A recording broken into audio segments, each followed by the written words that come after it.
I bet you didn't know that a psychologist won the Nobel Prize in economics. Daniel Kahneman's book, Thinking Fast and Slow, is a landmark work. It explores how we make decisions. Kahneman's research reveals the inner workings of our minds. He shows us that our thinking is far from perfect. Thinking fast and slow is a journey into cognitive processes. Kahneman spent decades studying human judgment. He wanted to understand why we make irrational choices. His work has profound implications. It impacts fields like economics, psychology, and everyday life. Kahneman introduces us to two systems of thought. These systems govern how we think, decide, and act in our daily lives.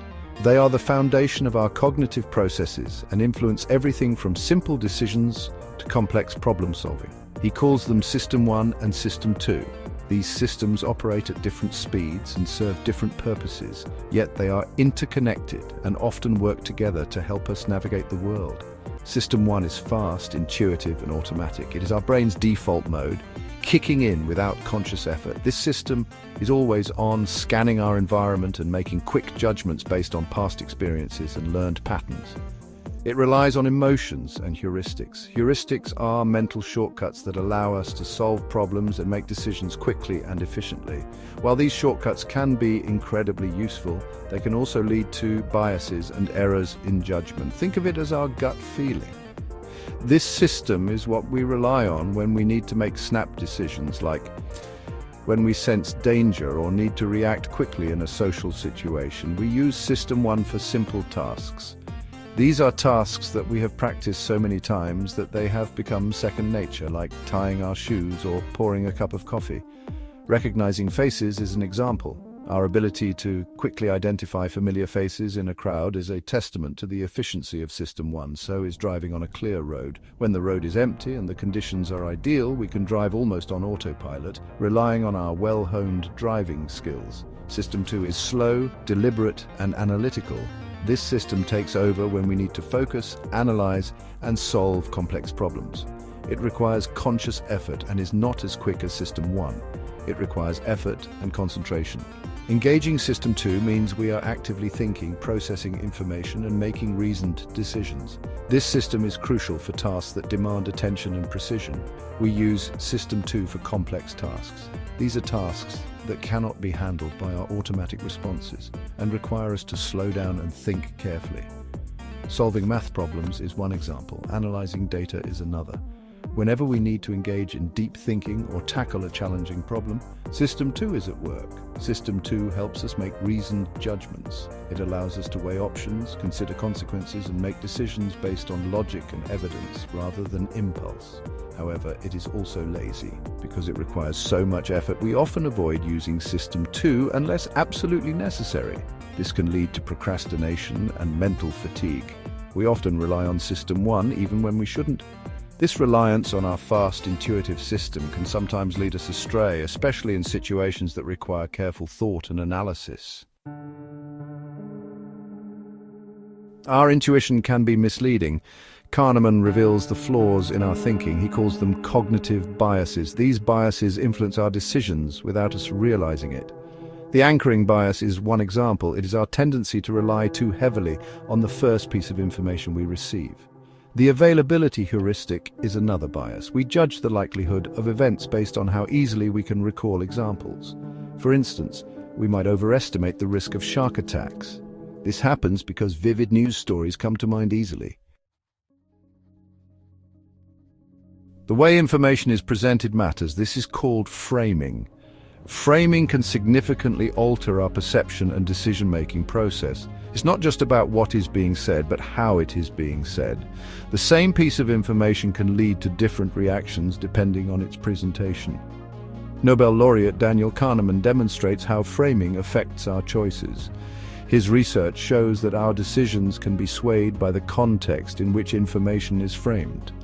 This phenomenon is evident in various aspects of life, from everyday decisions to critical life choices. Imagine a medical treatment with a 90% survival rate. This positive framing can make the treatment seem highly effective and reassuring. Patients are more likely to opt for this treatment when they hear about the high survival rate. Now imagine the same treatment with a 10% mortality rate.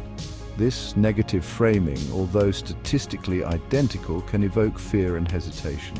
Patients might perceive the treatment as riskier and be less inclined to choose it. Both statements convey the same information, however, the way they are framed leads to different emotional responses and decisions. This illustrates the power of framing in shaping our perceptions and choices. The second framing, highlighting the mortality rate, evokes more fear and concern. This fear can influence patients to avoid the treatment, even though the statistical outcomes are the same.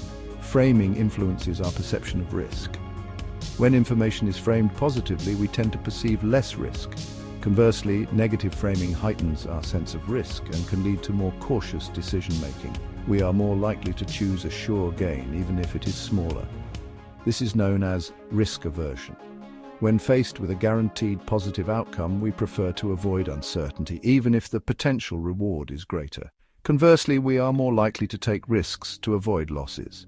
This is because the pain of losing is psychologically more impactful than the pleasure of gaining. We go to great lengths to avoid losses, sometimes taking irrational risks.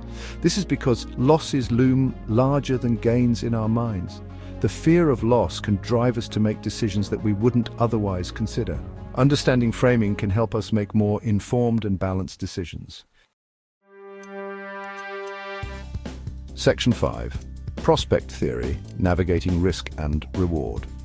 This section delves into the intricate balance between risk and reward, a fundamental aspect of human decision-making. Understanding this balance is crucial for anyone looking to make informed choices in uncertain situations. Prospect theory is a cornerstone of Kahneman's work. Developed alongside Amos Tversky, this theory revolutionized our understanding of how people evaluate potential losses and gains. It challenges the traditional economic assumption that humans are always rational actors.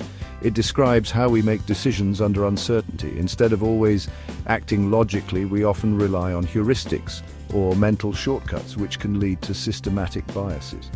These biases can significantly impact our financial decisions, business strategies, and even personal choices. Loss aversion is a key concept. This principle suggests that the pain of losing is psychologically about twice as powerful as the pleasure of gaining. This can explain why people might avoid risks, even when the potential rewards are substantial. It means that we feel the pain of a loss more strongly than the pleasure of an equivalent gain. For instance, losing $100 feels more impactful than gaining $100.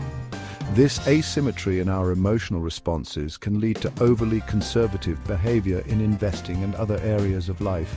Another important concept is the endowment effect. This bias occurs when we assign more value to things simply because we own them. It can make us reluctant to part with possessions, even when it would be rational to do so. We tend to value things we own more highly simply because we own them. This can lead to irrational decisions, such as holding on to investments that are no longer performing well or refusing to sell items at a fair market price. This bias can lead to irrational decisions. For example, we might overvalue our own ideas or products, making it difficult to objectively assess their true worth. This can hinder innovation and progress. For example, we might hold on to a stock for too long because we are emotionally attached to it. This attachment can cloud our judgment, preventing us from making decisions that are in our best financial interest. Understanding these biases can help us navigate the complex landscape of risk and reward more effectively. Section 6. When our thinking goes awry. Kahneman explores other cognitive pitfalls. The hindsight bias is one example. It is the tendency to view past events as more predictable than they actually were. After something happens, we often believe we knew it all along. The planning fallacy is another common error. We tend to underestimate the time, costs, and risks of future projects. We are overly optimistic about our plans. This bias can lead to missed deadlines and budget overruns. Section 7. Experts and their intuition. Can we trust our intuition? Kahneman argues that expertise develops through experience. Experts can make quick, accurate judgments in their domain. Think of a firefighter who instantly assesses a burning building. Their intuition is based on years of training and pattern recognition. However, intuition is only reliable in stable environments. When situations are unpredictable, our gut feelings can lead us astray. In these cases, deliberate reasoning is essential. Section 8, remembering versus experiencing, two sides of the same coin. Kahneman distinguishes between two selves, the experiencing self and the remembering self. The experiencing self lives in the present moment. It feels every sensation. The remembering self, on the other hand, reflects on past experiences. Our memories are not always accurate. The peak-end rule influences our recollections. We tend to judge experiences based on their most intense point and their ending. Section 9, thinking fast and slow, a roadmap for better decisions. Thinking fast and slow is a call to awareness. Kahneman's insights have profound implications. By understanding our cognitive biases, we can make better decisions. We can learn to question our intuition. We can slow down and engage our deliberate thinking. Kahneman's work is a reminder that our minds are complex and imperfect. However, by understanding our cognitive processes, we can navigate the world with greater clarity and wisdom. If you enjoyed this summary, please like, comment, and subscribe for more insightful book summaries.